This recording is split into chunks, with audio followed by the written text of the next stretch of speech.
Hey, what's up, everybody? Welcome to Coffee Talk. I'm Ryzak. This is the show where we talk about whatever in the hell it is that we want to talk about. That's the beauty of it, right? But tonight, I'm here by myself because I have no idea where Jeff is. I'm not even going to lie. Got a little video from him earlier here. I want to play it for you. If y'all have seen him or if you've heard of him, please tell him we have a show. He had this scheduled for 9 o'clock this morning. I was still asleep, but let's see what Jeff sent us here. Figures it has to do with the Cowboys, has to do with the Cowboys. Oh, poor Jeff. I hope he made it out okay. Anyway, Jeff, if you're watching this, hey, Jeff, you're alive. I'm a more sore loser than I am a sore winner. Mm-hmm. I was worried about you, buddy. I'm not really sure which way we go. Well, you've had an emotional roller coaster here. You had a 40-0 victory. You had a pretty solid win last week, right? Mm. And then this week, the Arizona Cardinals And then Dak Prescott threw an interception with 2 minutes left in the game to lose the game. That was why we lost the game, because it's no more than conjecture. It is proven. Yeah. The quarterback is the reason you lose games. Look at the first game of the Bills. Why did they lose? Joshua Allen. What happened today in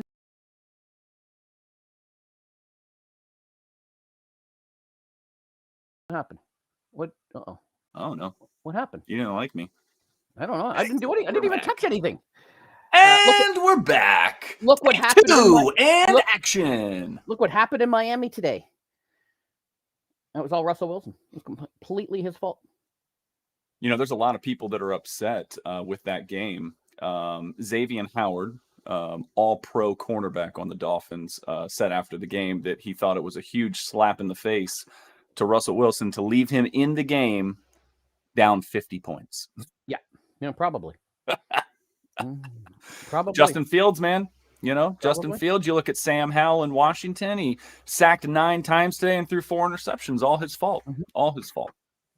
Mm-hmm. Yeah, so, I know.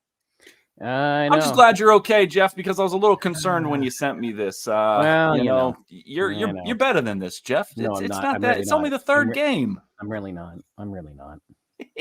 Oh my God. I'm really not. Well, I apologize. Go on. Again, I had it misscheduled, so poor Bruce sat around in there for 12 hours waiting for the stream to start. That's dedication, so, Bruce. It is. Cheers to you. Cheers to you. Yeah. Purple Haze was here earlier. 9:30 this morning she was there. See all the purple Haze? She did not stream tonight, so I hope she's okay. Of course, Crow is in here. Crow likes to get here early. Crow gets on time now because it's later, so it's not 6 a.m. West Coast time, so Crow can actually. Yeah, he'll be going to sleep soon. Probably. Just like he goes to bed same time I do, and I'm 3 hours behind him or in front of him or something like that. Yeah, something like that. Oh, and my laundry's done. How about that? And I've been seeing your tweets all day. You've been in the command center all day long. I was watching the foosball. I was.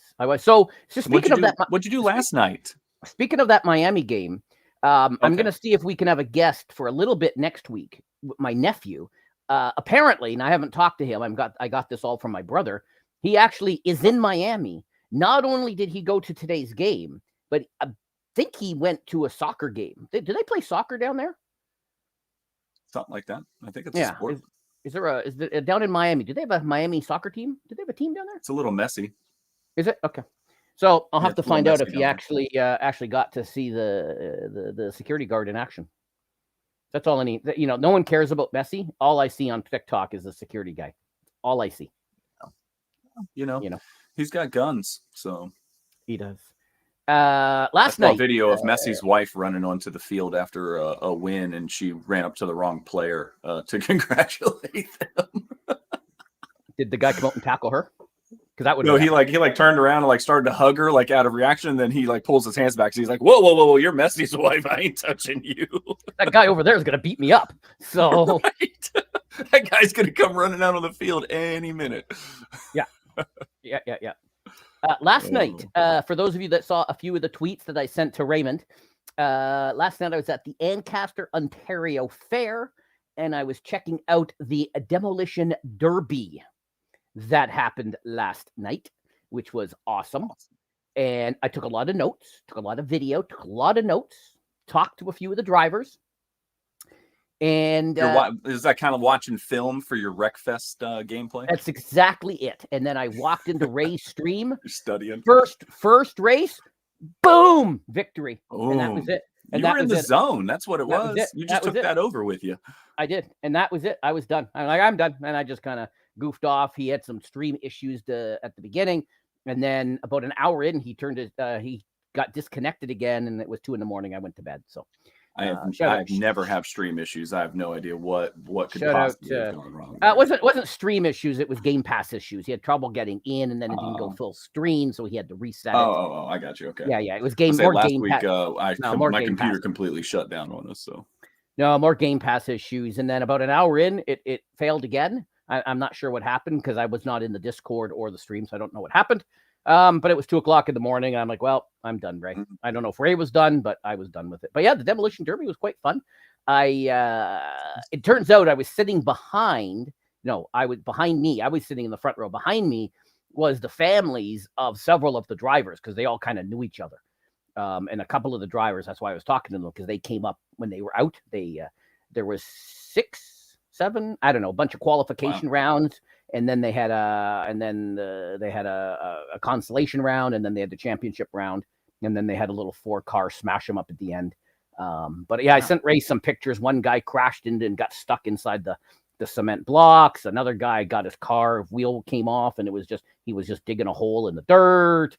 And any cool slogans on the cars that you care to share? There was no. Anybody have anything written on the cars? I know. When I go to them, people will put "This is death" or something like that. No, it's quite. A couple of them were color. The one that won the best car based on fan reaction it was pretty and lots of colors, but no big slogans. Willie Lowe is here. Is just describing. Was at the Ancaster Fair. Was at the Ancaster Fair yesterday. Willie Lowe. Yes, Crow. Poor Jeffy. Yeah, I mean, you had to know that it was going to be Cowboys related, Yeah, you do. Come on. At this point, it's just big shout out, and Crow doesn't know this yet. Big shout out. Well, he knows this part, doesn't know the second part. Big shout out to Certified Doc, who just turned 21. 21. He can now drink legally, which means Crow, our Wednesday night trucking stream can be a drinking stream. We can be drinking and trucking on Wednesday night.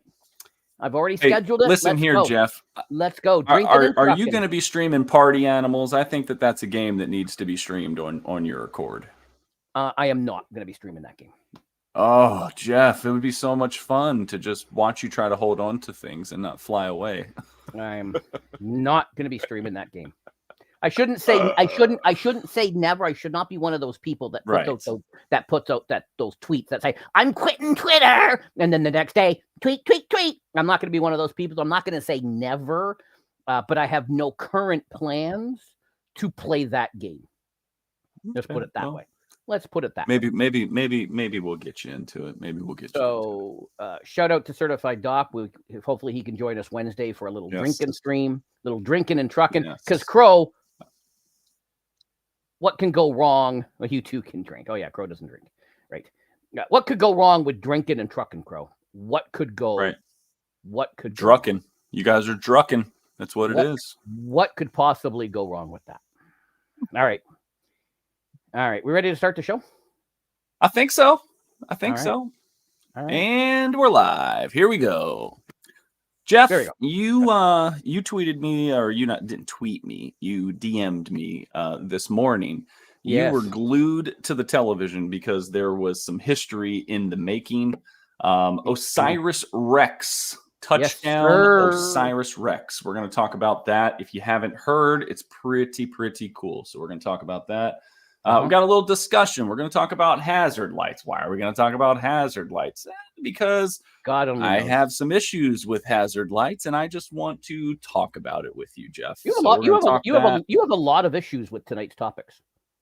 I have a lot of issues in general, Jeff. So it's probably good for the soul. This is like therapy for me, if you will, right? All right. All right.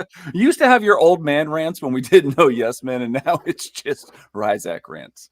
There you go. Post of the week, we've got a good one for you. We've got a lot of stuff in the Did You Hear About section. And this week, Jeffy's given me the 5 guesses section. I have no idea what we're doing.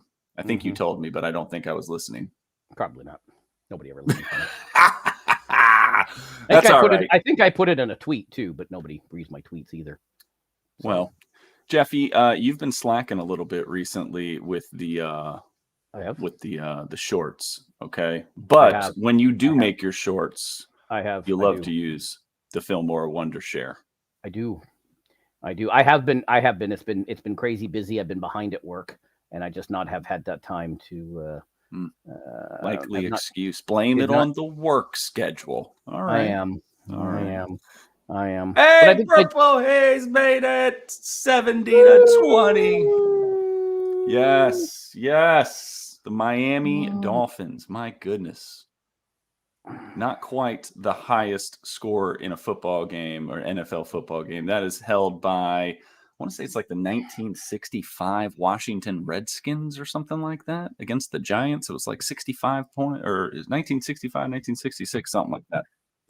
So I really want to know, because I tweeted El Presidente to make sure he took a picture yesterday with Purple Haze. Now, I know the weather was inclement, and maybe that's why. Maybe she went and then she was a little under the weather. Maybe that's why she didn't stream tonight. Maybe she didn't go. So I'd like to hear about what happened. But you know what? We can save that to another day, Purple. Another day, perhaps this week, perhaps not. We will see. We can talk about Pizza Fest. I don't know if you know this, but she went to Pizza Fest yesterday in New York City. Pizza Fest was put on by, of course, our good friend over at the Bar Stool, El Presidente, Mr.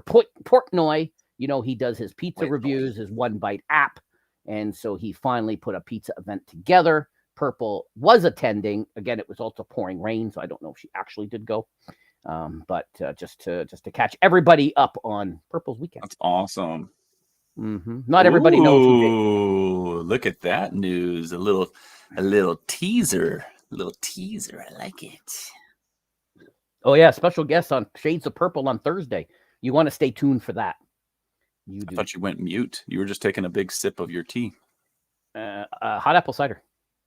Oh, apple cider. Ooh, that sounds good. Hot apple cider. Good. It was a chilly night here last night. That would have been good. So, what was it? All right, Jeff, what was it in the 80s? No, it was in the 50s. Yeah, but when it's been in the 90s and 80s, the 50s feels a little cold. You got to adapt to it, you know. So. Yeah. Okay. Sure. Whatever. All right, let's get it going. Osiris Rex. If you haven't heard about it, Osiris Rex is a vehicle from NASA that took a sample from a asteroid, a meteor, and brought it back to Earth. It delivered it back to Earth today in the middle of the Utah desert. Jeff, was it Utah? Yes, correct. Utah. Correct.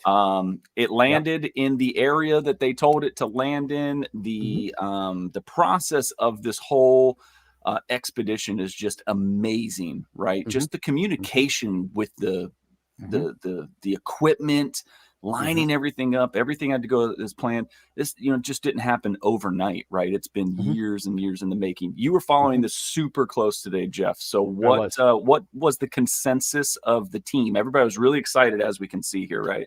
Everybody was really excited, and they got 250 grams. I don't know what the hell that is in your world, but they got 250 gram sample, which doesn't sound like a lot, but according to these people, it is. They can take like a small, like they can get down to like the atom level, and so they're gonna take this.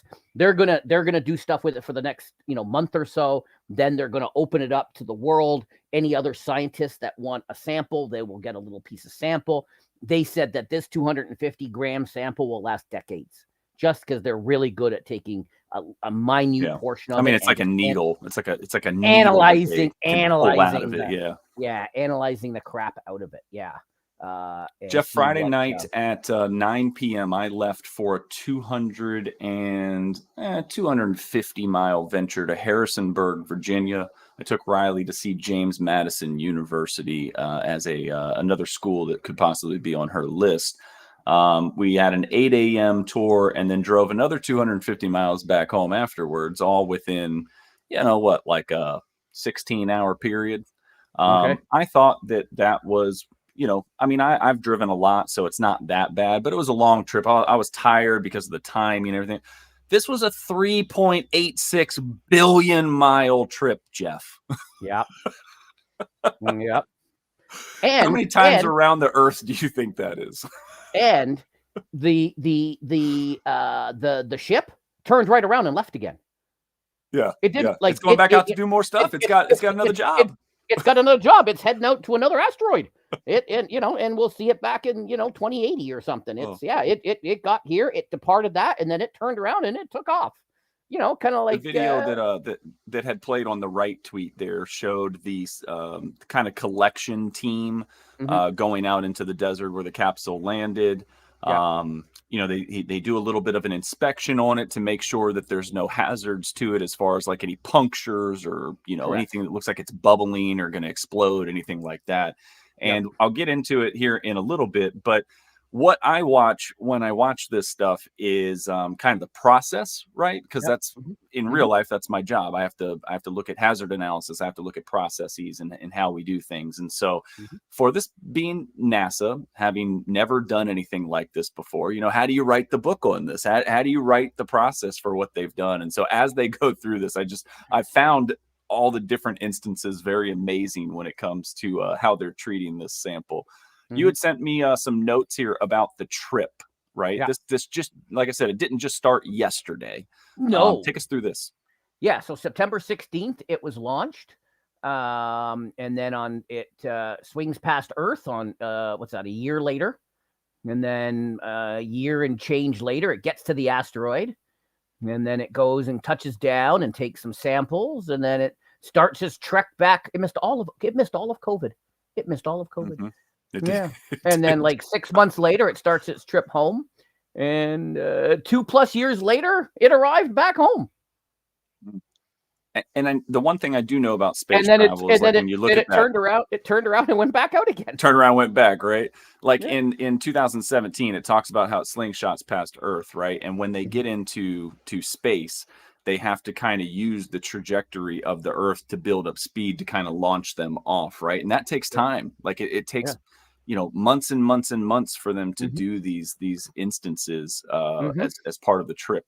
You see there, 536 yards was the size of this asteroid, Jeff. That's not even 5 football fields. And you're asking a bunch of nerds to take something and chuck it at that and hit that little spot. And then they're basically just a bunch of nerds. Like when they were talking about building a thing to shoot when an asteroid looked like it was going to hit Earth, and they were going, really? We're going to get a bunch of nerds to try to throw something at an asteroid? Really? That's what we're going to do. We're asking a bunch of nerds to do that. Like, say what you want about science and space and Earth being flat and all that stuff, right? I mean, the simple fact that you're doing something this far away, and that's what I was talking about earlier, the communication piece, right? Like the fact that we can communicate with this object in space so far away and be able to tell it what to do on a 536-yard landing strip from 3.86 billion miles away. That's insane to me. I can't get over it. I know. There was a lot of excitement we saw earlier with the team, but they actually got to bring it inside to the area here. It's a 4.5 billion year old sample by their calculations. So here's what I'm talking about, though, when it comes to like the PPE, which stands for personal protective equipment, if you're not familiar with that term. The guy that's outside looking at it's got a mask on, and then once he clears it, a team walks out. They have like worker gloves on, but they got sleeves rolled up, exposing skin. They've got no mask on, like exposed skin. The people that pushed this cart in have gloves on, no mask. They've got sleeves rolled up, exposed skin. But then the people that take it into the enclosed room are like fully encapsulated with like layers of gloves on. It's just like watching this process play out in front of us is just interesting to me because they've never had done this before, right? I mean, this is like an alien species. So maybe they're afraid that, like in the movies, something's going to ooze out and just like creep into their souls or something. I don't know. It could. You know, you don't know what's inside. You know, they put it apparently. They apparently put it in a box full of nitrogen because nitrogen has no components, right? So it won't interact with it. It won't destroy it. It won't do anything. Right? Nitrogen. Well, this is a controlled room, ventilation and stuff like that. I'm sure. Well, no, but I mean, but they put it in. That's where they put the box. They put it in. I think out in the field. I think out there they did that. Right. Then they brought it into this, and then tomorrow it's flying to Houston, where they will then start to go through it. The Johnson Space Center. Correct. And so we won't hear about the findings or what they got from it for a couple of weeks, right? October the 11th, they're going to share some news about that. Yeah. Yes, I'm thinking, like, have you ever seen the movie Venom? Well, the black like venom ooze like comes out and like gets inside everybody. That would be sick. That'd be kind of cool. Got some close-ups here of the desert. I mean, there's the parachute as it comes down. You know, that capsule's just sitting there. Look at all that weight on the bottom to make sure that it stays right side up. So just absolutely amazing stuff here. And then here's this team. This is what I'm talking about. So the guy on the left, you know, he's fully masked. He's got the skin exposed on the neck, but not on his sleeves, right? His sleeves are down to his gloves, long pants. He actually gets up like on all fours and is like looking around this thing. And then you can see the next team, like, dude's got his sleeves rolled up. He's just got some gloves on, no mask, no nothing. Like, you don't know what this is, man. I don't know. I find it interesting. Well, it's still safe. It's still in the capsule, so it's still safe at that moment, right? You know, there was nothing coming out of it. The capsule wasn't destroyed, so there was no other issues, right? Yeah.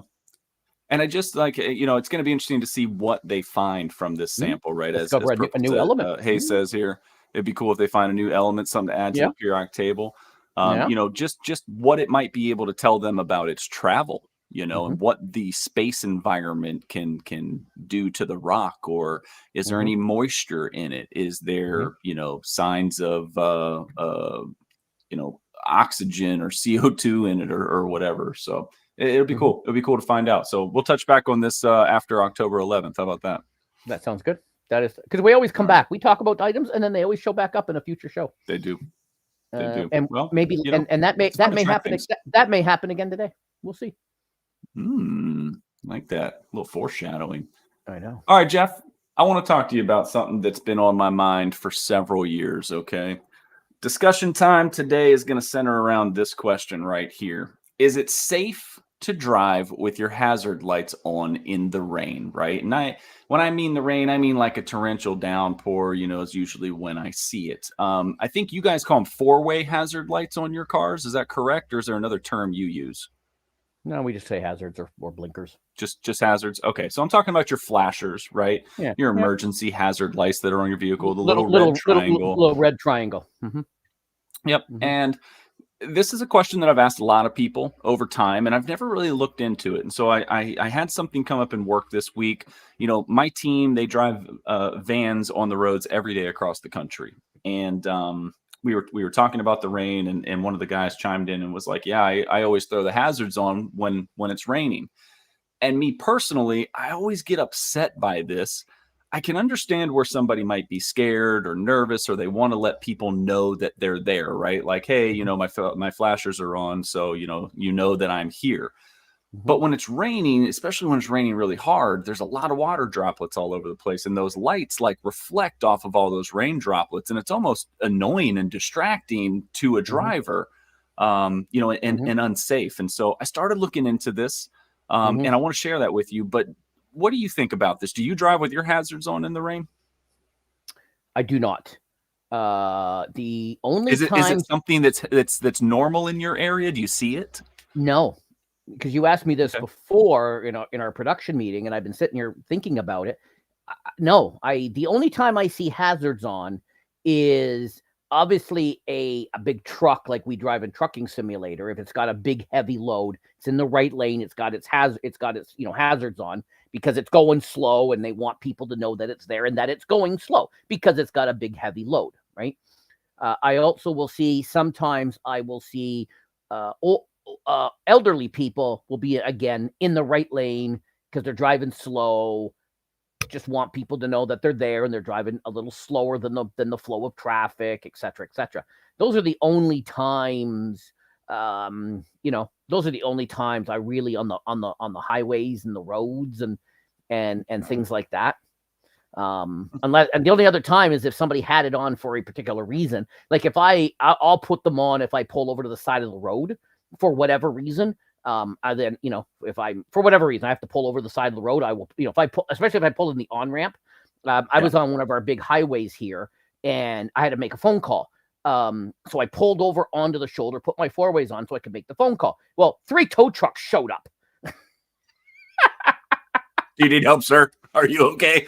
Oh, you're Jeff Janak from the Canada's Worst Handyman show. No, I just pulled over to make a phone call. Just because I needed to make this phone call and whatnot, right?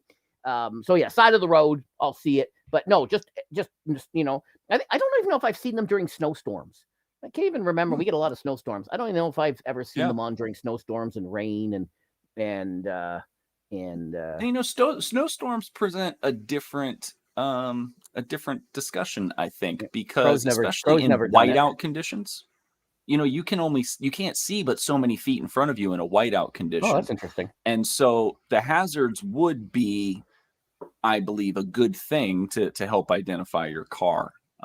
So I started looking into this, Jeff, because I was curious, and I found this article. This is a AccuWeather staff article on their site, but basically it tells you that you should not use your hazards in the rain. And in the first paragraph there, it says that you can find out what states it's illegal in. And I was like, wow. So it's actually down to the states as to whether it's illegal or not for like the Department of Transportation for the country, but to the locality. Okay. And so according to AAA, all of these states here that I'm about to show you, you can't drive with your hazards on in these states. You cannot operate a moving vehicle with the hazards on. Now, Arizona's there says unless an emergency, and what an emergency would dictate is like I got shot and I'm going to the hospital, right? Like I'm profusely bleeding, or I'm very like if I'm trying to get to the hospital, something like that, that's an emergency situation. A lot of these will say unless indicating a traffic hazard. I know Crow had made the comment there about the big trucks turning on to let you know that there's a vehicle accident. So that is baked in to you're not allowed to drive with them except for when indicating a traffic hazard. Emergency traffic hazards, you see those there. But then there's more. 27 states in total out of the 50 United States here. Ohio there, unless a hazardous condition. So that I've highlighted Ohio and Wisconsin because they both specify hazardous condition. So would heavy rain be a hazardous condition? I think it would, right?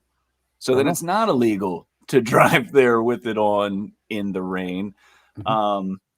It's just interesting here in the states, at the state level, they can kind of make their own laws and they control, what's inside of their borders, right? You guys have provinces and that kind of acts as the states as well. So I said, you know what, let's just not leave this American. Let's look into Canada too.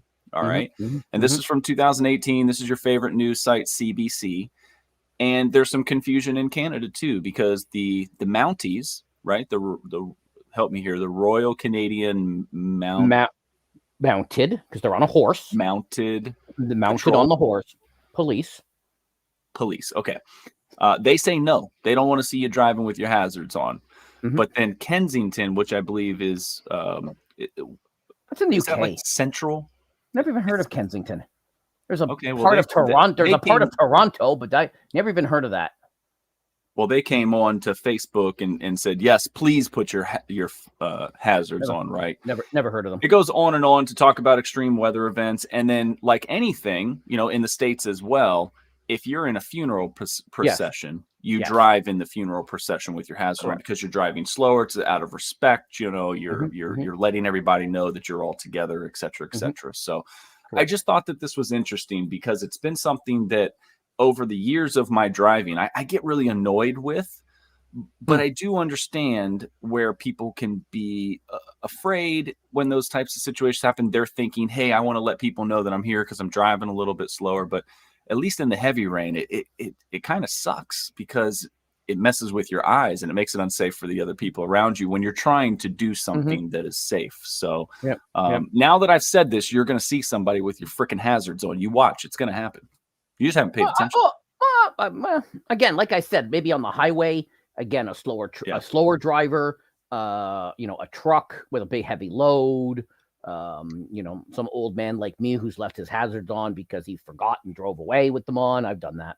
I'm old, you know, so I have seen them, but not during a rainstorm or a snowstorm. Also, if there's a huge snowstorm, I'm not going out. Fuck that. Yeah. Oh, is it going to snow today? I'm staying home. Was the what? Okay, you know, I asked the talking G, what's the chance of snow? There is a 1% chance of snow. Well, that's too high for me. I'm staying home. Oh my gosh. So that's me. There you go. Oh. So there we go. I think that all I got out of having this discussion with you today is that we really don't know if it's illegal or not, Jeff. So I think that people are just going to do what they feel comfortable doing. I've never heard of anyone. Even though it annoys me, I'm okay with it. I've never heard of anyone getting a ticket. I've never heard of anyone getting a ticket because they had their, you know, being extra safe with their four-ways on, with their hazards on. I've never heard that. Never seen a tweet about it. Never seen a story on the crappy CBC. And what this tells me is that you spend a lot of time driving, and that Riley fell asleep, and so you had a lot of time. I spend a lot of time driving, dude. You spend a lot of time driving. Look, I've got a 2022 Honda Pilot, and I've already got almost 30,000 miles on that thing. Yeah, Riley fell asleep. Yeah, I know you do. That means nothing to me. What's that, like a kilometer? I don't know. That tells me that Riley fell asleep on your trip, and you saw somebody with a hazard, and it got you thinking. That's what it tells me. Well, actually, this was in my head during the beginning of the week, but yes, it was raining heavy because we just had the hurricane that was along the coast, and it pushed a lot of rain inward. Yep. And so Friday night we were driving in heavy rain. I did not see anybody though with their hazards on that trip. Just a lot of people that were moving a little bit slower. Which, hey, you know, where were you? Go back a slide. Where were you, Virginia? Go back a slide. Were you allowed to? Yeah. It says unless emergency, traffic hazard, part of a funeral procession, or traveling slower than 30. Oh, there you go. See? Yeah. See, I've seen some, you know, old people and some other people who are lost, you know, with it on because they're driving slow because they don't know where they're going. Yeah. Yeah. Right. Yeah. Yep. No, I think there's definitely out of country. It's usually with a foreign license plate. Out of country. Oh, they're from here. They don't know where they're going. The diplomat plates. Do you have diplomat plates? We do. No, we do. You do. Yeah. I like whenever I see people from Quebec because I'm like, man, I know you had a long drive, dude. So I've seen Arizona and I've seen California. I'm like, really? You slept all the way in that little smart car? You drove all the way from friggin' Arizona? Really? Hey, man. Some people like to be on the road, man. Life on the road. You know, I love road trips. So. Anybody ever want to go on a road trip? Let me know. I might drive with you. I like to drive. So I do too. Cool. All right. Well, thanks for having that discussion with me there, Jeff. I know that was a little weird, but something that was on my mind. Post of the week. Let's set this up a little bit here. Congratulations to Haley Von Voorhees, Shenandoah College in Virginia. It is a Division III school, but she became the first female non-kicker, Jeff, so position player here, to play in a college football game. Right off the bat, first snap, she gets a QB hurry on the stat sheet, making her impact felt right away. You slid this across the desk to me, and I appreciate that you did because, you know, I'm a big advocate for females in sports, and I just think that this is super cool, man. Like how how special for her family, how special for little girls that are, looking at her. I mean, you saw her picture on the last slide there. I mean, she's blonde, she's NIL got deal probably a coming lot up. of girls out there that look like her that are maybe, doing other things that aren't contact football, and they see this and it's like, oh, I can do that too. I mean, I don't know. It's just cool. Mm-hmm. I totally agree. I told you, I said this before. 2023 is the year of the female athlete. When time does its man or person of the year, it's got to be the female athlete. It should be. It's been a great year. The post of the week, though, is actually from her mom, Heidi. And as a parent, this got me in my feels because I have a picture just like that one on the left with me and Riley at a Redskins game, to be quite honest with you. And her mom used to be a Washington Redskinette, so she was a cheerleader for the Redskins back in the day. They go to an alumni game 14 years ago, and her daughter says, Mom, you were on the sidelines, but I'm going to be on the field. And now she is. So just a very cool story. I love that it wasn't just, her stepping onto the field to be able to say that. Like, she made impactful plays. Just super cool, man. Super cool to see that drive. Do you guys have any stories in Canada where you've had women competing in men's sports, Jeff, like this? Probably. Not that I can think of, but probably if somebody Googled, they probably have. Probably. I don't know if any of the Canadian universities that's got big football programs, because some there's guys in the NFL and the spring leagues who've played, for the most famous one is probably Dr. Tardif, who went to McGill, played for McGill, and then he went down into the States, and he went back to McGill and is an actual doctor. Actual MD, actually took a year off during COVID to be a doctor in Canada instead of play, and he won a Super Bowl with the Chiefs. He's probably the most famous. So wait a second. You said something there that caught my attention. You have football at Canadian universities. We do. Are they played with NFL rules or CFL rules? CFL rules. CFL rules. Okay. And I did not know that, Jeff. And the CFL is made up of a lot of there are some Americans, but the CFL is made up of a lot of Canadian university athletes. I did not know that. Yep.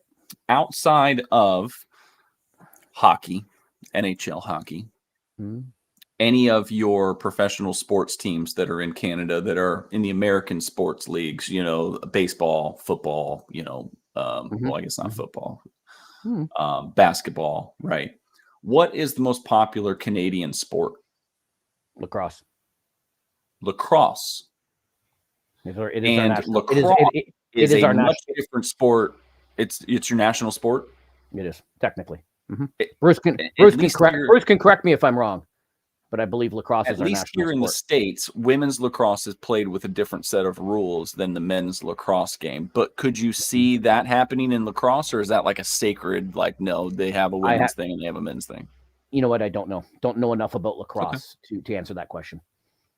No worries. Never played. Never got into lacrosse. We have a professional lacrosse team in Toronto, the Toronto Rock, professional lacrosse team. There you go. Which I've never been to. Never been to a Raptor game either, so that doesn't say much. Maybe that's something to put on your bucket list. That's done. Have you watched Zach played it last year? And he played JV, watching the varsity games and the kids that have been playing for quite a few years. I mean, it is an intense sport, dude. Like, it is like all sports mashed into one with a side of assault. Like, you're allowed to assault people. Speaking of, Zach had a hockey game last night, and about hockey rules and the sport, and we're winning, and one of our kids is on a fast break down the ice, and the kid on defense just takes both of his hands on a stick like this, Jeff, okay? Lifts it straight above his head and just comes straight down on another player's stick, and they didn't call a slash. And I stood up. I'm like, what the heck are y'all looking at, bro? Like, he just tomahawk chopped kid, and you're not going to call anything? Oh, God. I hate I just I respect people that want to be referees. I really do, because it's not a fun gig to get into. But, man, youth athletics really need some people to step up and like want to care about being referees, man. Because just finding the Joes that just want something to do on the side, it ain't cutting it. It ain't cutting it. Yep. Hey, Haley Von Voorhees. You're probably going to hear more about her this season. I hope so. That's awesome. Awesome for her. I'll let you know if when she gets an NIL deal. There you go. Oh, it's coming. It's coming, buddy. I wonder if she would be the first D3 student with an NIL deal. Probably not. D3 student athlete. You don't think so? No, probably not. I don't think so. There's got to be some small school with a local star in whatever, and that signed a deal with the local car dealership or local fitness club or something, right? And dude, let me just point out real quick, like this girl is jacked, bro. You see the guns on her? Good for her. She would kick my ass in a heartbeat. Probably. Not me. I'm telling you. Not me. I got the weight advantage. So once I get on top, I got the weight advantage. So I weigh like 4 times her weight. So when I get on top of her, she's just like, she plays safety. It's like she an gets anvil. A full head of steam. She's putting that shoulder right in my gut, and I'm gone. Okay. Yeah. I'm gone. All right, let me go on back here. Here we go. Yeah, all right. Yeah. There we go. Post of the week. Post of the week. Congrats, Mom. That's a good. I love it. Good. I love it. For her. Yep. All right, man. Let's get into some of the stuff that has been going on in this past week. Jeff, we've talked about this guy here quite a bit on the past few weeks shows. How can you not? He's been all over the place. He's really been doing an awesome, amazing job with this team. But they met a roadblock this week, didn't they? Did you get to watch the game at all? I did. Or were you already gone at the festival? I taped it and watched it later. Gotcha. And then next week, and then next week they play USC. A couple of my hater guys. They're like, "Oh, look at your Dion." And I'm like, you know what? It's his third game. He went from from a small school. Well, fourth game. It's his fourth game. He went, first time in the Pac-12. It's his first year. He didn't have the number one player in the entire all of college football with him, and you know what? No one expected him to go 12-0 and win a national championship this year. Yep. Right. How long has Oregon been a top 25 program? So, years. Right. And so they've had all those years worth of recruiting to stockpile and drive a culture, right? Correct. And Dion has done what he has done with the transfer portal, one returning player from the team last year, and 4 games. Exactly. So nobody I still think that it's good. Oh, and when you look at the schedule, they're like, okay, yeah. Oh, and then you circle those 2 on the schedule. Yeah, they got to play Caleb Williams next week. All right, well, and there's probably I don't know their entire schedule, but there may be 1 or 2 games later on in the year. Nobody expected them to break the top 25. No one expected them to go undefeated and win a national championships this year. Is just and it's the same thing. It's no different if Jim Harbaugh went to a team, his first year, not expecting them to win the national championship that year. Urban Meyer or Nick Saban or Lane Kiffin, any of those. Name any of those guys, right? You don't expect them to go to a team in the first year and win it, so give them a year or 2. Again, get some more recruiting in there. That recruiting process is huge because you are really recruiting not for the year that you're playing, but for the next year or the year after that, right? Correct. There's only so many freshmen that truly play as true freshmen, and they're elite players. So, give it some time. I don't think that Dion is going to be in Colorado very long. I think that either once his sons graduate, I think that he'll either take a gig at a bigger program because I feel like he's going to have some success by then, or people are going to see what he brings as far as revenue stream. And we know how much money is of all importance in college sports, especially. Correct. It'll be interesting to see where he goes. But man, I tell you what, I am so just shocked by what he has done. I'll say it. It will be interesting to see if he does or if he doesn't stay for a while, because some college coaches, they stay there for 20 years. So maybe he'll. You got to fall in love with the program though, and you got to have something in the background as to why You know, I mean, he went to what, Florida State. Mm-hmm. What happens if that Florida State job comes over?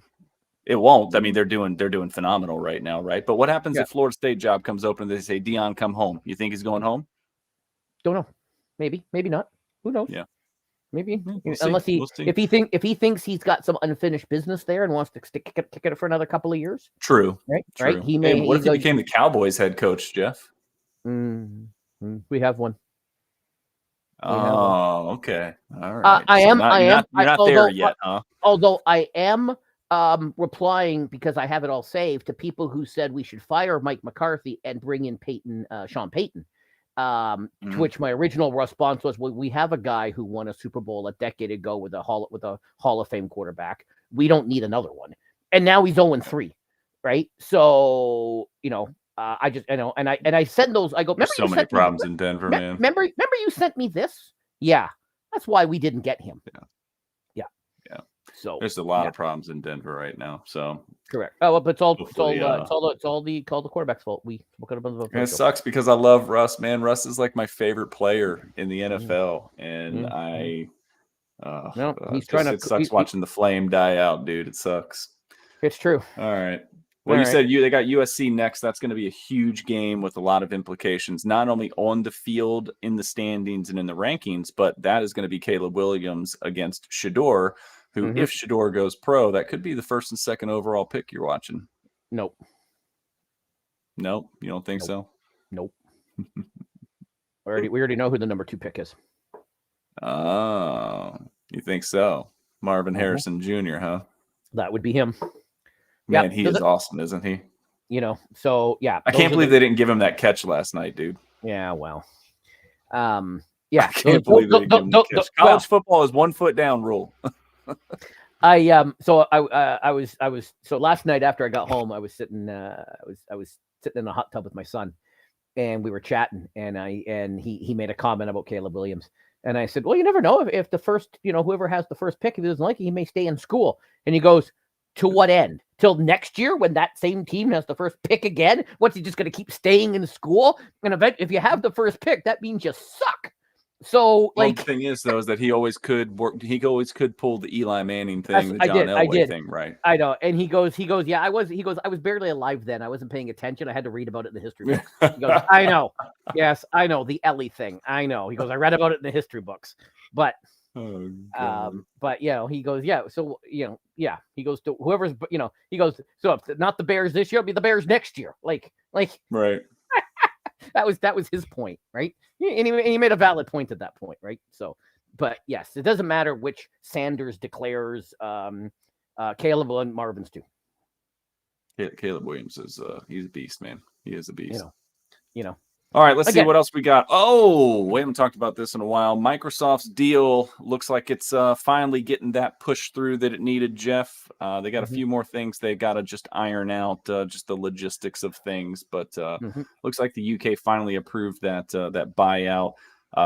It was the cloud gaming stuff that was holding it up, right? They felt like Xbox was trying to control that market. And I mean, my God, I saw such a platform. And if Purple is still here, I didn't get a chance to dig into it earlier, but I saw some tweets that said somewhere in Brazil they had leaked something saying that Call of Duty was going to come to Game Pass.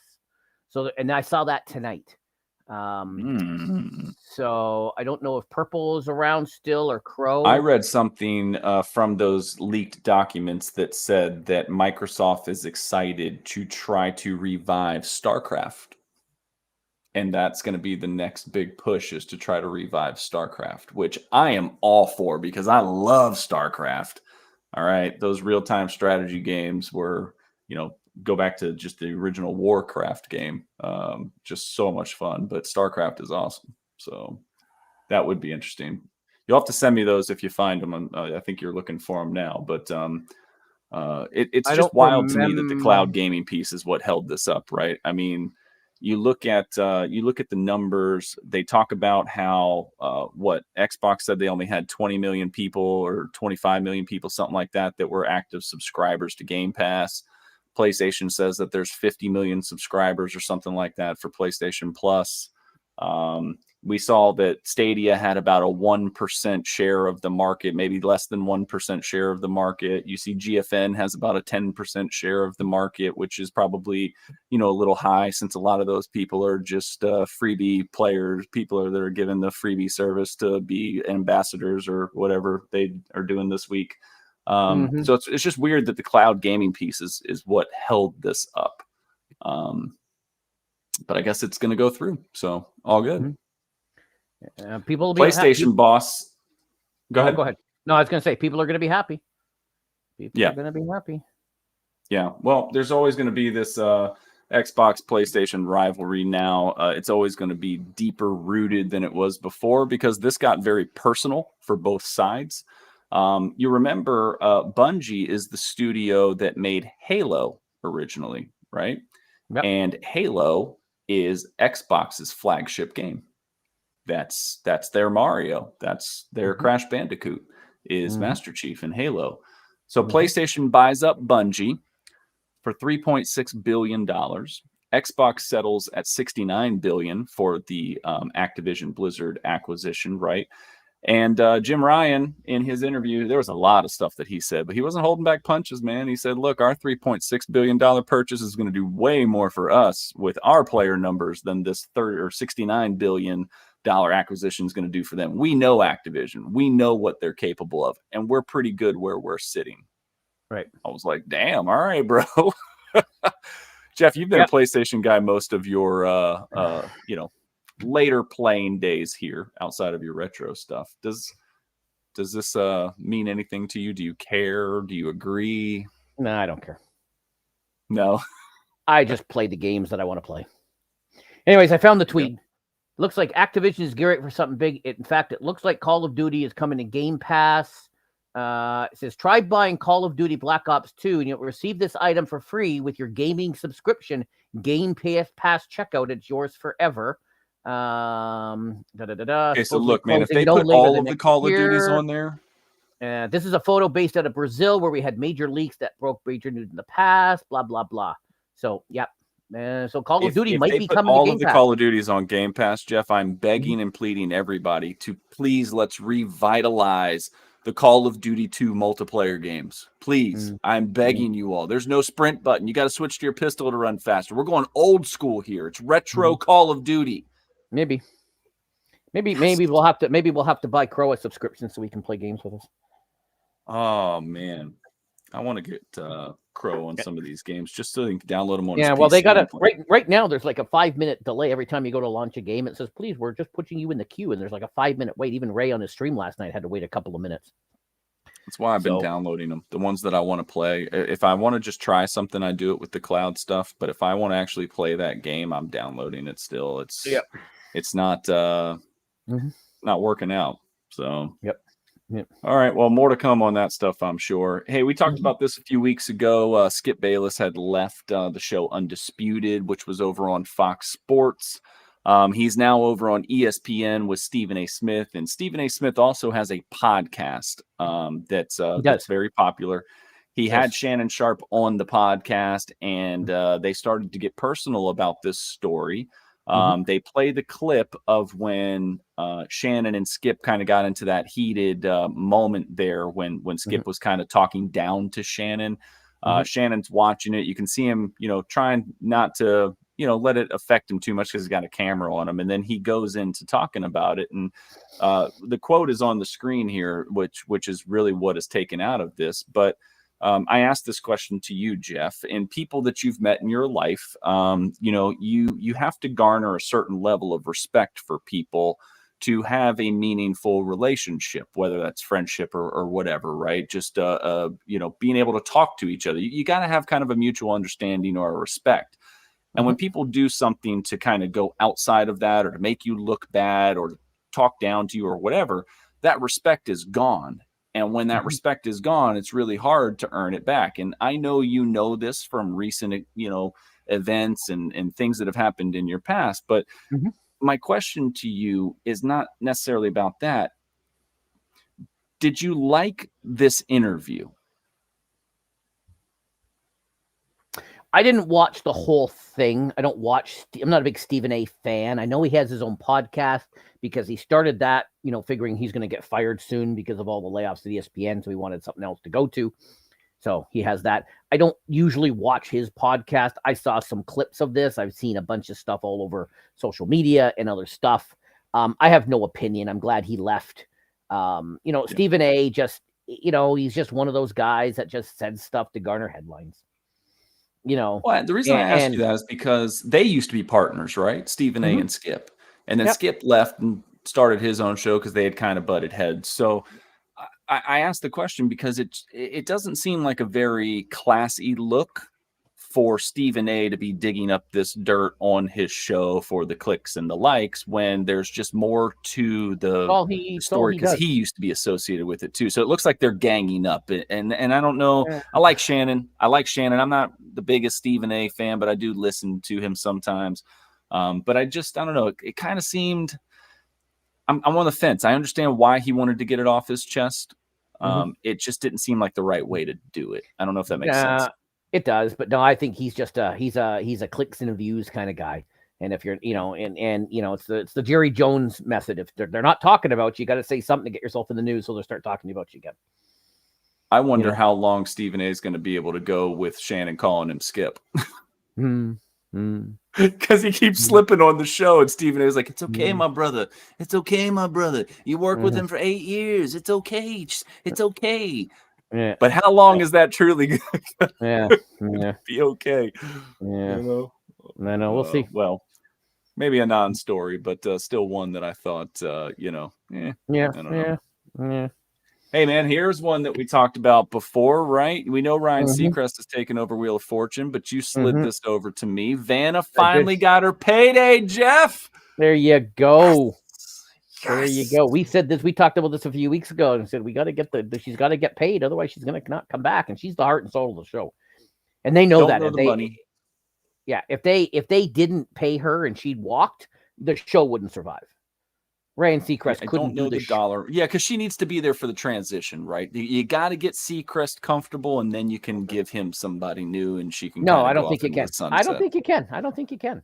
I don't think you could. I don't think you could bring in. I don't think you could bring in. Just some other person who. I think they need to do it like Deal or No Deal, and they need to bring in like 18 Vannas. No. And just have them each touch one. They're only responsible for the one thing to touch and turn. The one letter. Yeah. How can you replace Vanna with just one person? Yeah. No, you couldn't. I think we talked before. She was in like the $3 to $3.5 million a year range for like the past 18 years. She never got a raise. So apparently, this is huge. Yeah, they said it was a significant raise. So I don't know what that means, but I hope it put her into double digits because she's done her time. So Yep. A lot of people that make a lot more money doing a lot less than Vanna has. And before you say, all she does is turn letters, there's a lot more to it than just turn letters. It's the personality. It's the image. There's a lot of stuff. So correct. Good for Vanna. Good for Vanna. Hey, I saw a message from Crow there. It's not about affording Game Pass. So we all know that Crow Resin is loaded. Okay. And he doesn't need our money, but it's just because we want you to play and you won't do it on your own. So we're thinking about just doing it for you. It's not about the money. It's not about the money. This was a wild story this week, Jeff. This was a wild story. I'm gonna let you take this one because I feel like I've been talking a lot, as usual. I don't think we know the whole story. So just fast forward past this. Apparently, there was some issue with the Chicago Bears defensive coordinator, and he had to resign. And what caught my eye on this, which I sent to you, was the fact that one of the FBI agents called the general manager and the coach to give him a heads up that this was happening. That FBI agent was a former player, Peanut Tillman. And I'm like, wait, what? Wait, what? And I dug into it a little bit. Not just a former player. He's an all-pro. Like he was a beast, okay? And he retired early to join the FBI. And apparently he went to Quantico, and he's like a big This was a thing, and so of course he knew this raid was happening by the FBI, so he gave them a heads up and said, "This is what we're doing." And I'm like, "Wait, what? Peanut Tillman's an FBI agent?" I know players go on to do other things when they retire that you sometimes are like, oh, you're doing that, really?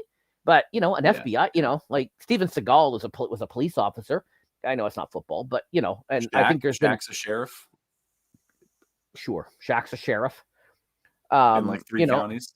But so I was just like, yeah, there's a lot of shit happening in Chicago that we don't know what's going on, and yeah, I don't. I should have put in here. It just dawned in my head as soon as you said people going to do other things. Did you see Andrew Luck in that interview? Yeah, at the 49ers game.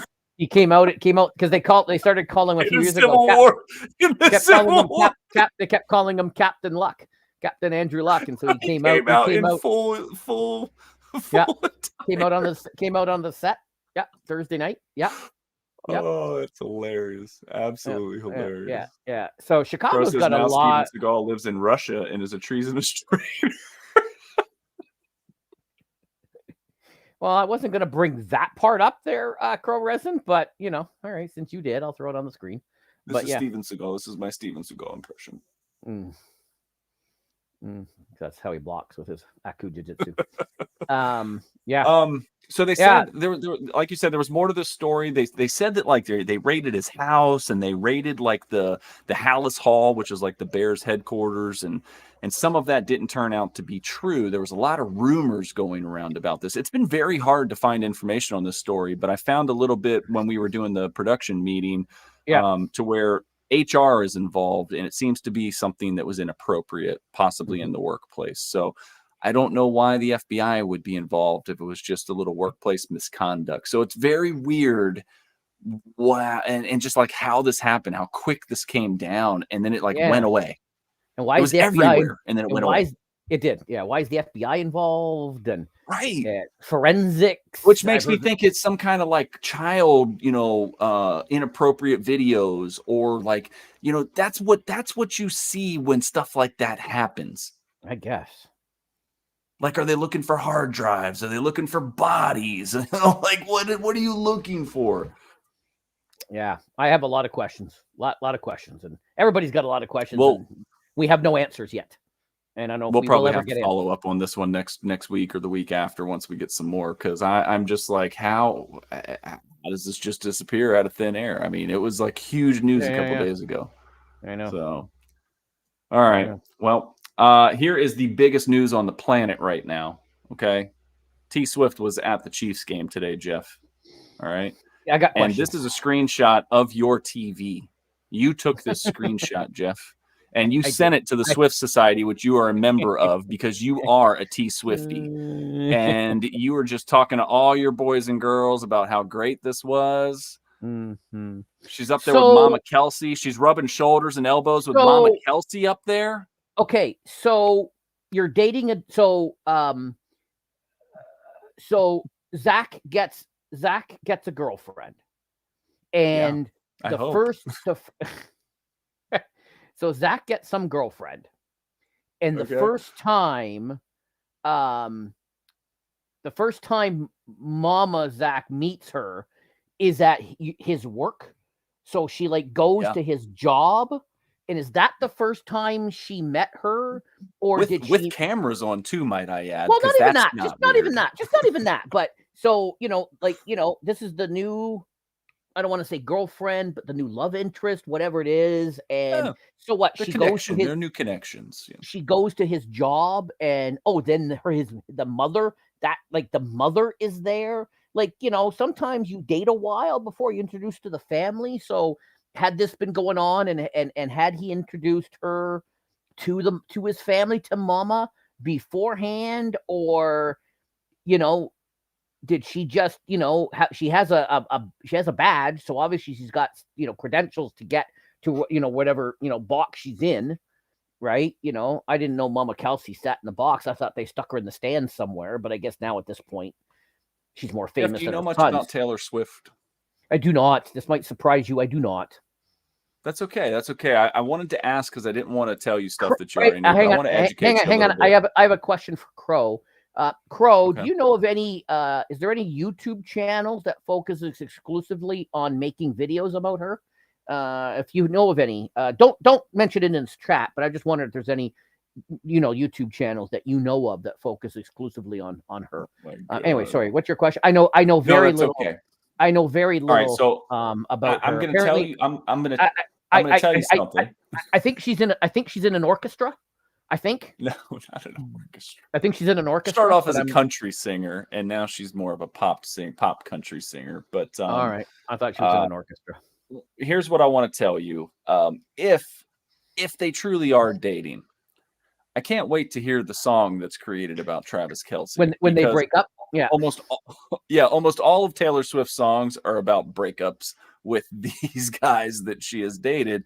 Jake Gyllenhaal, to name one. Like there's like every song is about like a guy or like what she's feeling when she's with the guy. And so I was watching the clips of this, and Crow's pleading the fifth. Crow's pleading the fifth. When Kelce scores the touchdown, she cheers like, they are like madly in love. Like she's freaking out. And I'm like, girl, this is like the first time that you like his mom is beside you. Like, what if I was his mom in this situation, I'd be like, stay away from this girl. Like, please. She was way too excited for this first event. She shows up, she just shows up at his place of work. Yeah. Well, I will say he did invite her. Like he made it very public. Like, hey, I saw you rock Arrowhead. Maybe you should come watch me rock Arrowhead. So then it also leads me to think like they've been dating for quite some time. And this is all just a charade for the clicks. Possibly. I think she needs to. I think she needs to call Allison Cooch and figure out the proper way of doing it. That's all I'm saying. And if you don't know who Allison Cooch is, then nice name drop. Stick your head under the blanket and finish watching. After the game, Patrick Mahomes was asked about Taylor Swift and said that he felt a lot of pressure in the game to get Kelce a touchdown because he knew that he wanted to score for her. I mean, they won like 40-something to 10. So I mean, it's not like they had trouble scoring today, but he felt pressure. He had to get Travis, who he throws to more than anybody else, the ball. Well, Mahomes was benched in the game too. So yeah, he got hurt. He twisted his ankle a little bit, and then he came back and threw to Kelce. But remember, you've got Mahomes, and Kelce is Ma-Auto. So if you don't know what I'm talking about, look at the State Farm commercial. There you go. All right, that's enough about the T Swift. Let's move on. Jeff, we have talked about Randy Johnson on this show before, and the fact that he has become a professional photographer in his second life. But he had a friend join him this week. You threw this one to me. What happened here? Ken Griffey Jr. Ken Griffey Jr. was out taking snapping pics at the Cowboys-Cardinals game today. My favorite baseball player of all time. Is he? Oh, yeah. Not senior? Ken Griffey Jr. was the Michael Jordan of baseball because it was that cool. It was that swag. It was that, I mean, his cleats were just like, oh my God, I loved his cleats. I had them, his stance. I tried to mirror, his batting stance. Like he was just so freaking cool, man. So yeah, Ken Griffey Jr., that's my guy. Now, they're not the first. In Super Bowl 50, Kevin Durant was given credentials to be a photographer. And I remember during the game. I did not know this until you told me that. Yeah, there were shots during the game. He was down on the sideline. He had one of the NFL vest things on, and he's just down there with a multi-$1,000 camera just snapping away. Snapping the pics. Yep. Yep. Do you know if any of his pictures were used? I do not know. Okay, that would be an interesting fact to know. I did not know. Probably somewhere could be. He was asked, I think, by players. I think he was asked by Players United or something, so they probably used some of his pictures and whatnot. But yeah, Kevin Durant, Super Bowl 50. And I'm sure there's been others. Those are the big names I can remember off the top of my, Yeah. But, and if I'm not mistaken, Randy Johnson's photography passion came after he hit that bird. He started taking pictures of nature, and then that kind of led him back to being a sports photographer, right? So if you don't know what I'm talking about, Randy Johnson hitting a bird, Google that one. That's the most unbelievable thing I've ever seen live on TV. I was watching that game, actually. Where was he playing? San Francisco? Nope. No? I was in California. Nope. Where was it? was in Toronto? Yes, sir. Well, damn. Color me a liar then. I do remember watching the game. I believe it was the old exhibition stadium because it would have been more open and it's right closer to the lake. It couldn't have happened. It had to be before the Sky Dome because I guess the dome could have been open, but yeah. Well, I think it was sunny, so the dome would have had to have been open. But I mean, I think it was you're before just the dome. watching this, and I mean, want to.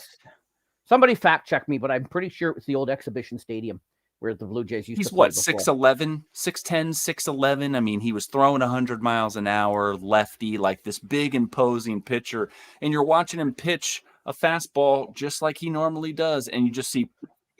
It's like, what the hell just happened? Did the ball explode? Like, Yeah. Unbelievable.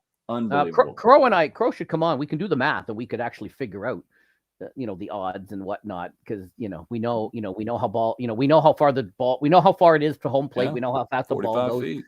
We know, all the split second, how many milliseconds it takes a ball to get there. Like it'd be awesome to know like when the bird like took off. Like where was the bird prior to that flight? Yeah. And had he just waited one more second? That's why. Let me just double check this here. I thought it was. Where did he? He's crunching numbers right now. I can hear it. Oh no! It was against. Here. I thought it was against. It was in Toronto. Where was it? During a spring training game? Mm-hmm. I thought he hit it. I thought it was in Toronto. I didn't think it was a spring training game. Yeah. Why would I have been watching spring training? Killed a bird, a spring training game in 2001. Well, it couldn't have been Toronto because the Sky Dome would have been open by then. Who was it against? The Giants. No, the Giants. I thought it was the Giants. You told me I was a liar. I could have sworn it happened in Toronto. Did something else happen in Toronto? Huh. Thank you, Crow. Was right. Look at that. Right. Look at that. For once in my life, I was correct. I love it. Yeah. I'm going to tell my wife all about it after the show. She's never going to believe me. Yeah, it's documented. I could have sworn it was. I could have sworn. I for some reason thought it was against Toronto. I've always believed that. If that was that I was lying. If that was the $1 million, if that was the $1 million question, on that, guess the $1 million show, I would have answered it. I would have buzzed in. I would have answered it without even numbers coming up, and I would have been wrong. Well, hey, now we know. See, we're not even going to just tell you things that you've never heard about before. We're going to tell our stuff we've never heard before. Look at that. Evidently. All right. Last one I got here for you, Jeff. This is a big one. Big news today, Jeff. You're going to start listening to Usher on repeat now because he is performing at the Super Bowl halftime show. Gosh, this is big news, Jeff. Are you excited? Who?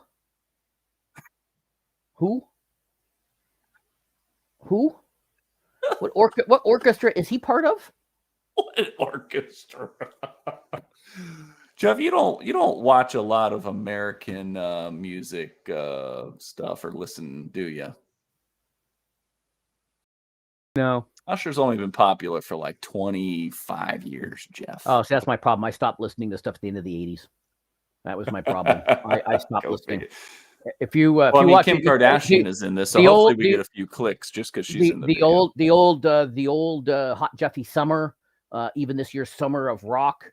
Any of my Instagrams, so it's all stuff from the 80s.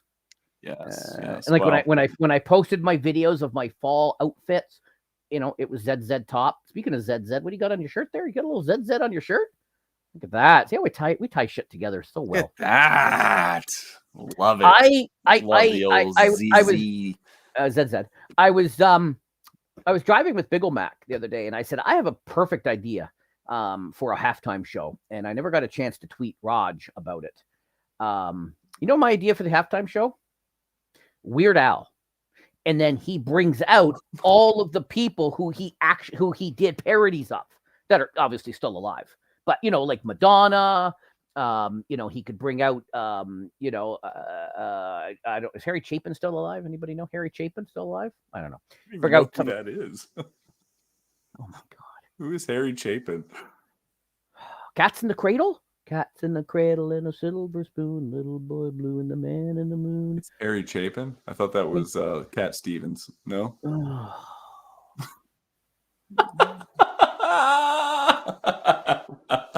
It was actually written. My bad, Jeff. Cat Stevens did a version, and so did Ugly Kid Joe. It was actually written by Harry. But Chapin's it wasn't wife. his original song. I didn't know that. I'm sorry. Yeah, it was actually written by Harry Chapin's wife. I believe. Somebody fact check me. I just could be making. At this point, I don't even know. I don't even trust my own memory anymore. Yeah, that's what I was thinking. So bring out Madonna, bring out all the ones he did parodies of, and bring them out and do collabs. That would be an awesome That would be a halftime. Jeff. That would be a halftime show. They need to do like they need to do like through the decades, like Super Bowl through the decades, right? And like get like Super Bowls by the 10 since we're in the 50s now. That's just 5 performers. You just bring them out one song each and roll them through. That way you get a little bit for everybody. I like that. I haven't watched the Super Bowl halftime shows. I think since the Who was on it.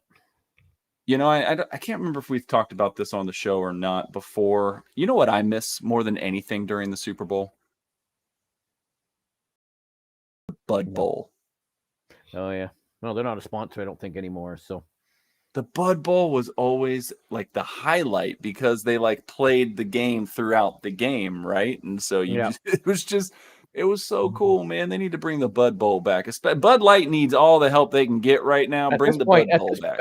At this point, they do, but they're not the beer sponsor. I don't think of the NFL. I don't think they're the beer sponsor. They need to bring that Joker back.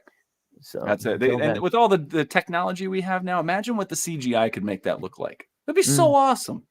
So awesome. All right. There you go. There's my free marketing for Budweiser. Jeff, that brings us to the end of Did You Hear About? And it's now time for 5 guesses. So what do you got for me today? Okay. We're building on what we did last time, and you got a bit of a choice. We're going to do another draft. Okay. We're going to do a draft. So I like these drafts. They're fun. I know. We're going to do beverages. Like soft drinks, just any beverage. Well, that's the question. Do you want to do alcoholic or non-alcoholic beverages, or do you want to just do all beverages? What is the question? Is it favorite? No, is that the draft? Top. You have to draft your top 5, just like we've done beverages, right? We did food before. Beverages. We've done whatever. So let's call beverages anything you can drink, anything that you would drink. Okay. And we'll just leave it there. So beverages is anything you could drink, and that's what we're going to rank. Now, Bear Grylls is not here because I know his number 1 would be his own piss, because he does that in some of his shows where he takes his own Jeff, piss. You just took mine. Oh, that's it. But sorry. Well, you can still pick it. I'm saying that would be Bear Grylls' number 1. That would be. All right. So am I starting? Am I kicking this thing off today? Yeah, might as well. I'm giving it to you. All right, Jeff. All right, I got you. Coming in number 1, Jeff. Number 1 in the fantasy beverage draft, all-time fantasy beverage draft. Number 1 pick. It's that good old high-quality H2O, like my guy, the water boy, Adam Sandler, told me. Wow, just basic water. Just basic water. Basic water. Wow. Can't live without it. Basic water. Okay. All right. My first pick is going to be root beer. Ooh. Yeah. Okay, hold on. Time out. Oh. Is it a certain type of root beer or just root beer in general? No, just root beer in general, because it just kind of depends on where if I'm at. Are you an A&W guy? Or are you a I am an guy? I am an A&W guy, but again, Dad's root beer. Oh yeah.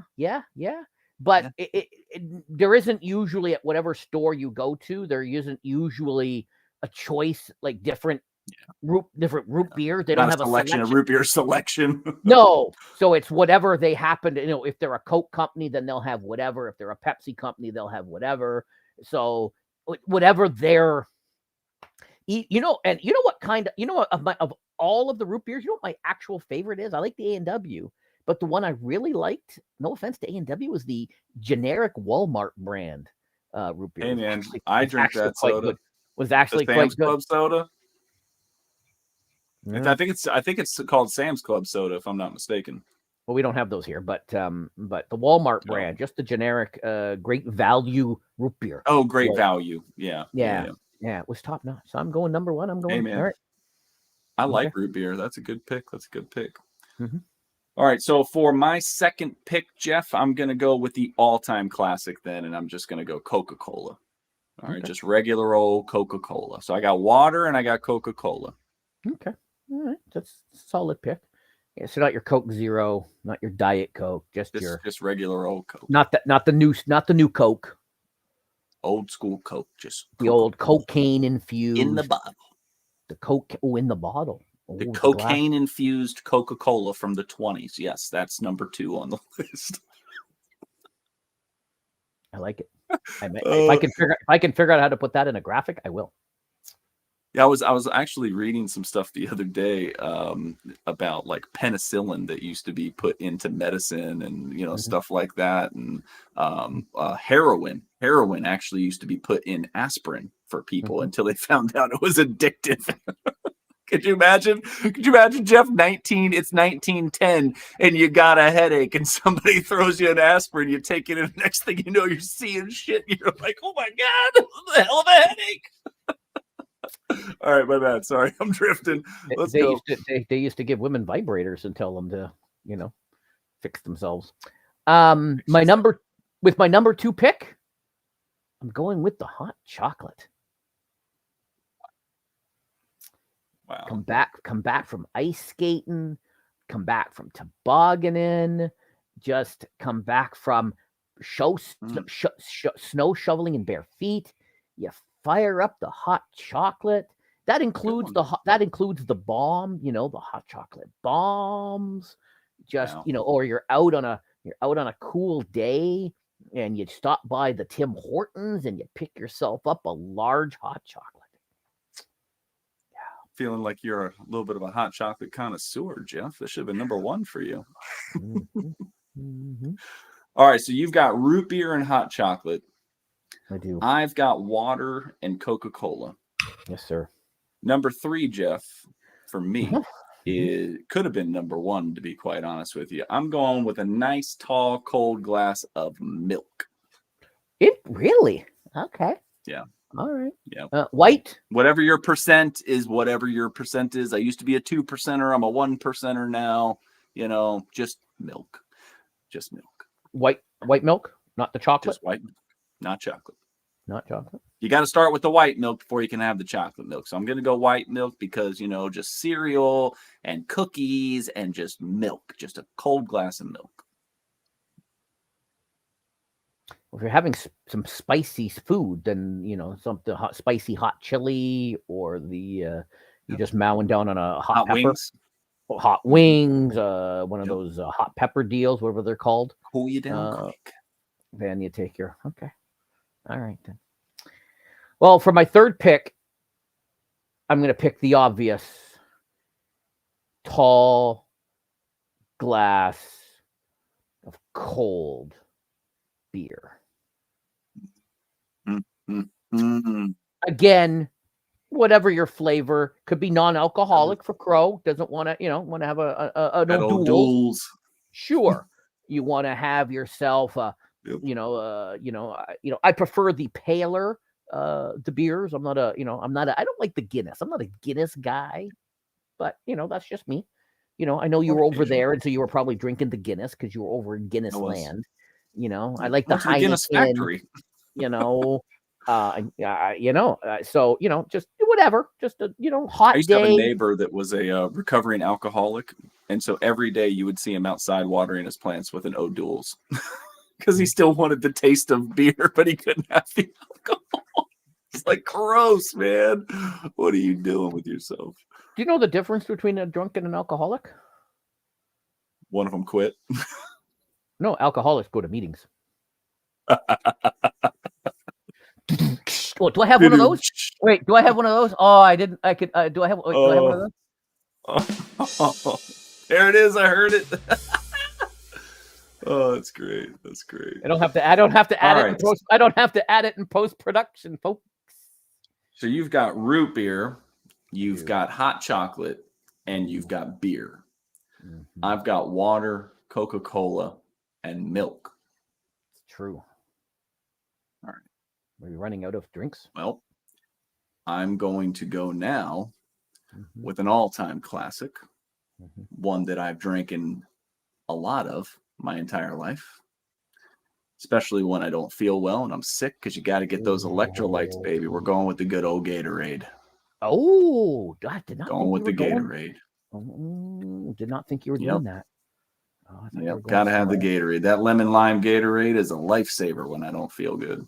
I like the orange. When I do the, I'm not a big fan of the red, man. I don't know why. I don't. It's not for me. When I do events, especially in the summer, I just stock. I have a ton of them, and I have a couple with me at all the times, and then got to keep those going. You know, when they talk about the heat exhaustion factors, right? And you're supposed to stay hydrated and everything, but what they don't tell you all the time is they tell you to stay hydrated and drink water. But you got to have some electrolytes too. You know, you've got to kind of rebuild that up. The water alone is not enough. So always nice to have a Gatorade on hand. Okay. Or something with electrolytes. I know they have a lot of these hydration packs now that you can put in the water and stuff, right? So yep.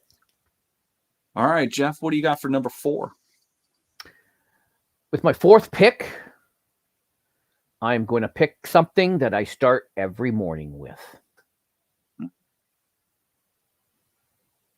Coffee. It is coffee talk after all. It was going to be my number 5 if you didn't pick it. Some could argue that should have been number 1, considering the show. Oh, yeah. Drop to number 4. I thought about it, but I can't have coffee without water, you know. So there you go. That's good. So you're at root beer. I am. You're at hot chocolate. I am. You were at what was your number 3 there, Jeff? You had root beer, you had hot chocolate. Why am I forgetting what the hell you just said? You got coffee as number 4. Yeah, me too. Number 3 was beer. I'm sorry. Number 3 was beer. Your root beer, hot chocolate, beer, coffee. And coffee. Yeah. I'm water, Coca-Cola, milk, Gatorade.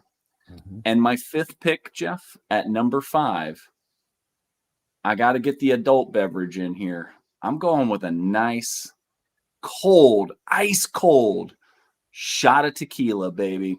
There it is. Bringing it home, Jeff, with the tequila. Yeah. If you hadn't have done that, I was thinking I have an honorable mention before I mention my number 5.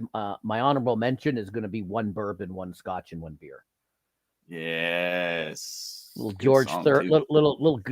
Yes. Little George Thorogood. I don't know how you work out a 1 bourbon and 1 scotch and 1 beer all in one sitting. That's a hell of a night. Let me tell you. Looks like the Raiders F themselves and are going to lose 23-18. Steelers are now 2 wins in a row for the Stellars. All right. Yeah. All right. What do you got for number 5, Jeffy? With my number 5 pick, the drink that I'm now enjoying during coffee talk, right here in the coffee mug, hot apple cider. Well, we've done a starting 5, Jeff, okay? But, you know, like every good basketball team, you got to have a good 6th man or 6th woman, right? So I'll let you go first on this one. What would be your bench player here if you had 1 bench player? Fuck, I got to figure this out into the graphic. Okay.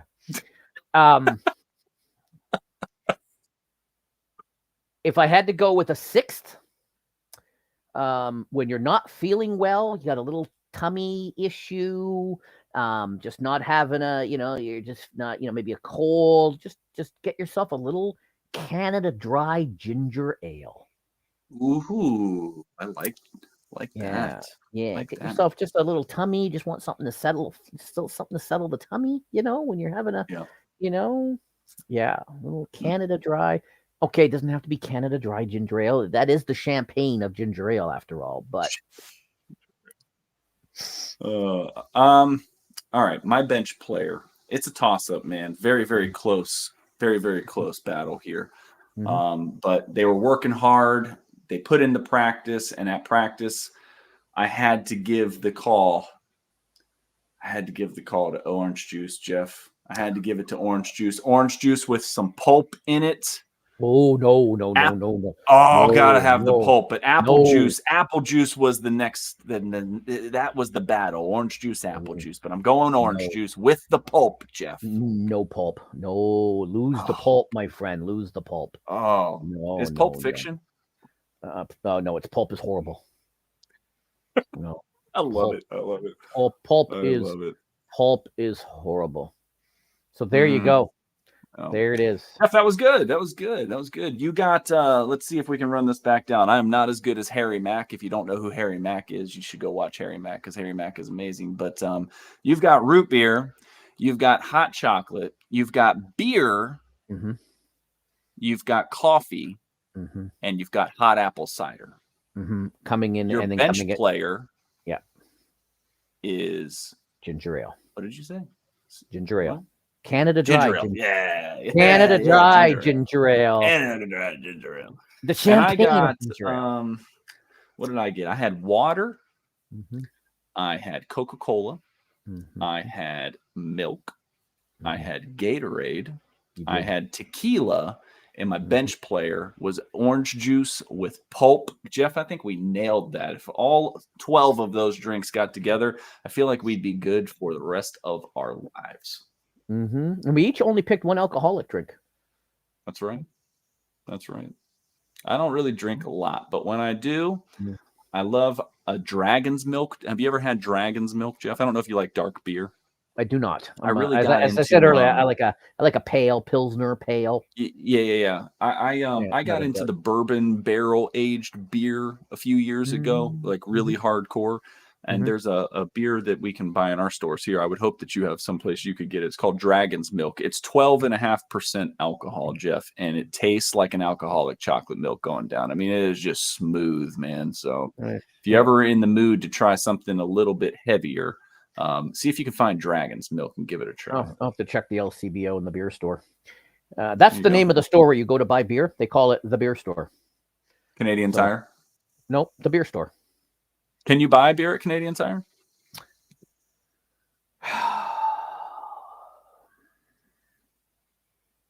They got everything else. Why not? Not you. They have opened it up for some places to grocery stores to sell beer, but not all do.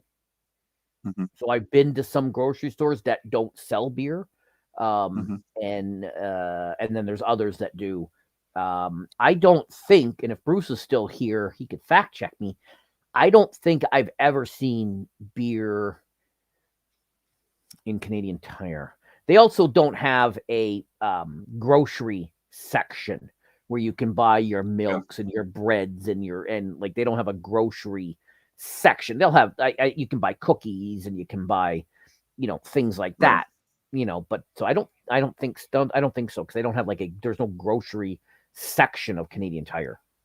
When you guys moved, you moved further north of Toronto. When you were down in that Toronto area, did you ever make a trip down to the duty-free store for anything, or is that not really a thing? Like nobody gives a shit. Technically, I moved west of Toronto. I was always west. Okay, I moved more west of Toronto. No, you can only go to the duty-free store when you are on your way back into the country. Once you come back in. Okay. Yeah. Okay. Or before you come into the country. Technically, it's before you come in. So there's a duty-free store at the border that you could stop in at. Down at Toronto or down at Buffalo? Down in Niagara Falls, New York. Yeah. At the border. Yeah. So, yeah. That's where I came through. Yeah. So you could stop there. You order it and then they give it to you on the plane once they've hit Canadian airspace. So you only get it right near landing when you hit Canadian airspace. And so again, it might be real end of the flight depending on which way they fly in. because they may, depending on where you're coming from, they may fly all through the U.S. and then, right. So if I was in the West Coast, if I was in Vancouver, they would often fly through the U.S. and then circle back up. And then when we cross the border, then they would hand it out. So until you cross the border, till you get the stuff. And then, so you could get it. So again, I would have to be, in order for me to not pay any duty on the duty free, I would have to be, I don't know the new rules. I'd have to be in the States, I think, for 48 hours. So if I went to Niagara, if I went to a Bills game, which I will be in December, I couldn't hit, I could hit duty free on my way home, but I'm still going to pay the duty because I've only been there for like 12 hours. Oh, right. Okay. And I don't know all the new rules. I don't know. I think the rules change all the time. Right. So I don't know the rules. So I don't think if I'm there same day, I can bring any duty free back. I don't think. I may be wrong. Duty free is just an odd concept to me because it's like, oh, I'm going to go over the border, so I need to stock up on my booze. Like, what? I know people that would go into the States to buy gas because it was cheaper. They would cross the border, buy gas, and come back. They had a Nexus. Yeah. They have the card that lets them. Well, because you guys pay by the liter, right? That's your measurement. So, and we're by the gallon. Mm-hmm. Yep. So, and sometimes it's higher here. So I know a lot of people that live on a border, like like the U.S. It's just like over there, like it's like a 10-minute drive, and they're in the U.S. Like if I lived in Niagara Falls, Canada, right? Just cross the bridge. Right? No, Niagara Falls is like. Well, I mean, that way, but I mean down to like Buffalo's an hour, and a little bit less, but if I lived in Niagara Falls, I could just drive across the border, fill up my gas, and I know lots of people that did that throughout. Whether it's at Sarnia, going across to Port Huron, Vancouver, heading just across the border into Washington State. Save money if you can save money. If it's legal to do it, why not? And I have one, and a lot of people have one. It's a frequent traveler card, the Nexus card. So you just show that, and they just whip you through. Because again, you're already prepaid, pre-authorized. You don't have to, they don't have to interrogate you and stuff like that. So when I would fly, I would go through, and if I was flying with other people, I would always meet them at the bar and already have the drinks ordered because they'd have to go through security and do all this other nonsense. Right. And I had the frequent things, so I never had to do that. But so duty free. I guess if I went to Buffalo for a couple of, I'd have to double check the rules. If I maybe did an overnight, I could maybe grab a pack of smokes or something, or I could buy something and come back. But yeah. So it's funny. Hey, bud, I think. I also want to make I want to make a correction of last week's 5 guesses. So because at 7 a.m. Jim and I were texting. He's like, "Where the hell is that list? I want to see that list." And I Googled it and I found the list. It was actually top interesting inventions. It wasn't top inventions. Hey man, give me a break. Interesting. Because even Crow was like, hey, what's that list? Because even Crow was checking the validity of that list, and I sent it to him, and he's like, "Oh, interesting. Yeah, that makes more sense than the garbage bag." Like, the garbage bag's a great invention, Jeff. We're not saying it's not, but it's higher than penicillin as a greater invention, or the freaking telephone by the telephone. That really got you. You were like, Alexander Graham Bell, like. Why isn't he number 1? What would you do without the telephone? And then the pager was on there, and Crow was like, how can you use a pager without the telephone? So, because Jim was checking. Jim didn't show up today. He's probably pissed off at me because I ran with that list. Yeah, probably. Squids is here. Squids was streaming he was doing the Cyberpunk earlier. And I said this to him. Everybody's back on Cyberpunk. They are. Crow, I said this in his stream that Crow is really digging the new update and can't wait for the new DLC to come out. And it's a big deal. Squids, thanks for popping in right at the very end. Appreciate that. He'll probably be live again. Dude. So I'll probably be hitting his stream I always hit his stream before I go to bed. So nice. Tomorrow night we're going to be back playing Gotham Knights. We're going to be doing some trucking. And then I don't know if you saw me playing Mortal Kombat Armageddon. I did on Friday night. I did a little Mortal Kombat Armageddon. I'm going to continue with the story and just kicking some ass. He took a nap. He took a nap and some hydration. Well, a mini nap. He's all set up now. He's ready to rock. And a little hydration. So Squids is ready to rock and stream all night long. So I got a big week this week for work, so I don't know if you'll hear from me much during the week. I think I told you that I was able to generate some interest in a podcast for my work. Yeah. And I'm going to be launching that on Friday. So I got a lot of work to do to get everything prepped and ready to roll. So I'm excited about that. We got, hockey started this past weekend. Zach's team won 3-2. So they're undefeated, baby, undefeated. But we got another game next week. He doesn't play until 9 p.m. Jeff. His game is not until 9 frickin' p.m. on Saturday night. Saturday night. On Saturday. I'm like, come on, dude. Like, seriously. I just want to give you the heads up. So Thursday, pay attention to Thursday. You may or may not, may or may not. Yeah. Congrats Animal to the Party stream. And congrats to the Z-Man. Z-Man. And then Friday, you have to promise that you drop into my stream. I will drop into your stream on Friday. Jeff, because I'm going to be a bachelor Friday night. Actually, I'm actually going to. I don't usually do this on Friday nights. I don't know if I am. I don't actually normally do this on Friday nights, but Friday nights I will actually be in the Discord. I will be live in the Discord as well, because it's something special on Friday night. Oh man, please don't tell me this is that secret Leisure Suit Larry stream where you're naked. No. I'm playing Mortal Kombat.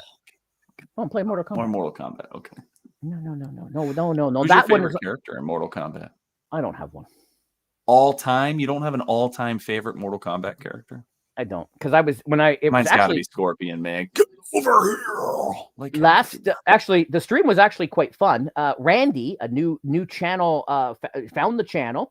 Nice. Gave me a super chat and joined the membership. I saw that he was chatting with you in your stream the other night. Yeah, so awesome. Randy jumped in with both feet. So Randy, welcome to the JMG gaming community. Very cool. Yeah, Randy had some fun, and so that was all good. But yeah, the TikTok was blazing. The TikTokers were mocking, and I was soliciting because the first hour I was just doing the arcade, and I was just playing the different characters and trying to get through and whatnot. So I kept saying, who should I be? Who should I be? And everyone was throwing out names, and I was doing that. And then the last 2 hours, I went through 3 hours. Then I started doing the story. So that was fun. So I'm going to continue doing that again. But it's a special occasion on Friday. If you know, you know. If you remember, you remember. It may be tied into Thursday too. Well, just remember that Randy Johnson didn't kill the bird against the Blue Jays. That's what I learned today. Okay.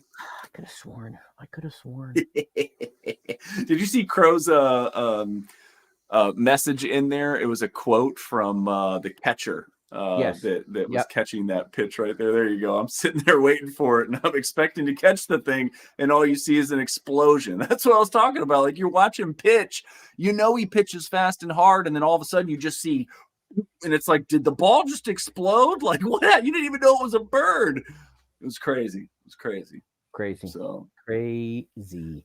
All right, Jeff. We got two more NFL games tomorrow night. Yes, sir. And the last doubleheader until the end of the season, right? Yeah. Yep. I like it. I don't like doubleheaders on Mondays. It's hard when they're an hour apart because it's like two games at the same time, but they're like staggered. It's weird. I don't know. Well, if I wasn't streaming, it would be fine because I got 4 TVs. But yeah. But I mean, if something good is one game and then you're trying to flip over, like, I don't know, it feels weird. No flipping. It feels weird. Yeah, not in your house. No flipping. They're both right there. Both right there. All right, Squids, thanks for coming. Crow, thanks for joining as always. Bruce was here earlier. Purple Haze. 17 more days till NHL, baby. Here we go. Let's go Maple Leafs. Only a few more games until we know if the Blue Jays are in the wild card. Could be playoff baseball. Yeah, it's gonna be a good race here soon. So it's heating up. A few games. Only a week left. There's 1 week left of baseball. We're right there, and then we're right there, in and out. So, anyways, cool. We'll see you guys later. See ya. See y'all. Take care. Hang on. Where's my mouse? Oh, here we go. Hang on. It's not clicking. Frozen. I know it's not clicking. Hold on. My mouse is shaking. Pose it.